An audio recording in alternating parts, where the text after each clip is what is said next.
మీ business ఏదైనా మీ ఊర్లో promotion చేయాలంటే అది సుమన్ టీవీతోనే సాధ్యం. ఇప్పుడే సంప్రదించండి. ఈరోజు పిఎం కిసాన్ అన్నదాత సుఖీభవ ఏదైతే ఎలక్షన్ ముందు ప్రామిస్ చేసిన ఎన్డీఏ కూటమి రెండో విడత అమౌంట్ ని 7,000 రూపాయలని గతంలో ఒక 7,000 రూపాయలు ఇచ్చున్నారు. ఇప్పుడు ఇంకో 7,000 14,000 రూపాయలు ఇవ్వడం జరిగింది.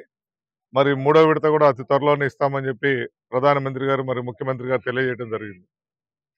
అంటే ఏ మాట అయితే చెప్పామో అది చేసే ప్రభుత్వం అని ఈరోజు ప్రజలకు చెప్తూ మరి 2014-19లో కూడా ఈ ప్రభుత్వం చక్కగా పనిచేసినా ఆ రోజు చేసిన పని ప్రజల్లో చెప్పుకోలేకపోవడం వల్ల 19వ దెబ్బ తగిన పరిస్థితి ఉంది. కాబట్టి మా ముఖ్యమంత్రి గారు ఈరోజు మా కుటుంబ సాధికార సభ్యులు అదేవిధంగా తెలుగుదేశం కార్యకర్తలు మరి ఎన్డీఏ కూటమి సభ్యులు అందరూ కలిసి వచ్చి స్వాగతం పలికే కార్యక్రమం, ఆ తదుపరి ప్రధానమంత్రి గారి స్పీచ్, మరి రైతులతో భోజనం, ఆ తర్వాత ముఖ్యమంత్రి గారి వారి ఉపన్యాసం, ఆ తర్వాత ఫీల్డ్ విజిట్, ఈ విధంగా అంటే ఒక సైంటిఫిక్ వేలో చేసిన పని కూడా ప్రజల్లోకి తీసుకెళ్లే ఒక సందేశం.